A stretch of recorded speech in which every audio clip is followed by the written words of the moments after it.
Conte was asked at his press conference today what he made of Mourinho saying that he doesn't act like a clown on the touchline, unlike some. And, well, people thought he was referring to Antonio Conte. This is what he said. I think that he has to see himself in the past. Maybe he was speaking about himself in the past. Sometimes I think there is, I don't know the name, senile dementia, when you're a bit, then he taps his head, when you forget what you do in the past. By the way, Chelsea came out afterwards and said he didn't mean senile dementia, he meant amnesia.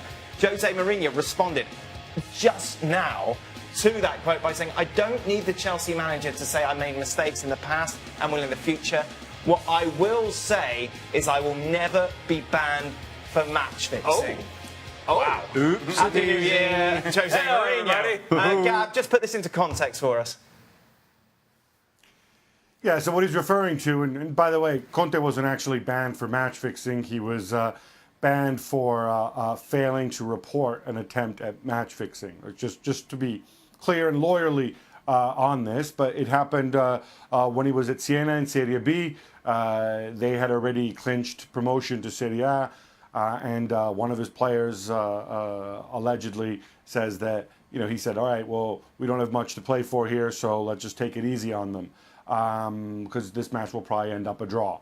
That's what he's accused of saying, and he never reported it to the authorities. But it's obvious that these two are getting under each other's skin, and the 2017-18 Premier League season is turning into the year of managers behaving badly and rather like kids. Indeed. Mourinho take it too far? Well, we'll find out. I mean, surely, I would imagine, I don't know what the legal ramifications are going to be from Antonio Conte's side and Chelsea's side on this kind of remark. I mean, surely if there's nothing to hide from the Italians' point of view, then he has to go after the Manchester United manager for those kind of insinuations, surely. What I would say is that, in general, if you're a manager and now you're matched up with Jose Mourinho, the one thing that you don't want to do with him is go into the media with him, because in that arena, he is the best in the world. He manipulates the press conference. He manipulates the information better than anybody else. And when it comes to a back and forth through the media, nobody better than Jose Mourinho. So if I'm Antonio Conte, I leave it. I leave it alone because I have nothing to gain from this. Stevie? If I'm a grown adult, I leave it. Never mind who it is or how good they are or how bad they are in the media. This is absolute child's play. And it's... But who leaves it?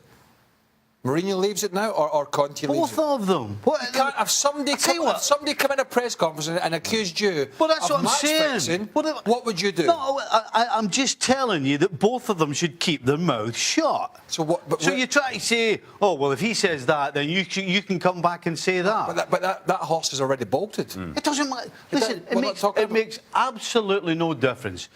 It does. These two managers have got enough on the plate with what's going on at the football clubs, with what's going on in the football field. Correct. To start insulting each other, and regardless of who starts it, they should know better, and they should keep the trap shut and get on with the game. You've now potentially gone beyond that, and are now calling into question professionalism and integrity. And I don't think if you are guilty, if you're innocent of any of these, you can stand by and say, I'm just going to let this go because somebody has allegedly or insinuated that I'm a match fixer. I agree that Jose Mourinho has crossed the line. Yeah, he has crossed the line. Potentially. So Conte's not crossed the line? No. Gab, go on, Gab. No, I just want to say, look, hey, this match-fixing distinction, I just want to be clear here. He was banned for 8 months, subsequently reduced to 4 months, for failure to report match-fixing in his own team. I mean, look, we're going to get into sort of semantics here, and this is what happens when grown men behave like kids, because, you know, the line from Chelsea was that, of course, well, he said senile dementia, but he meant amnesia, which, of course, is a bit different.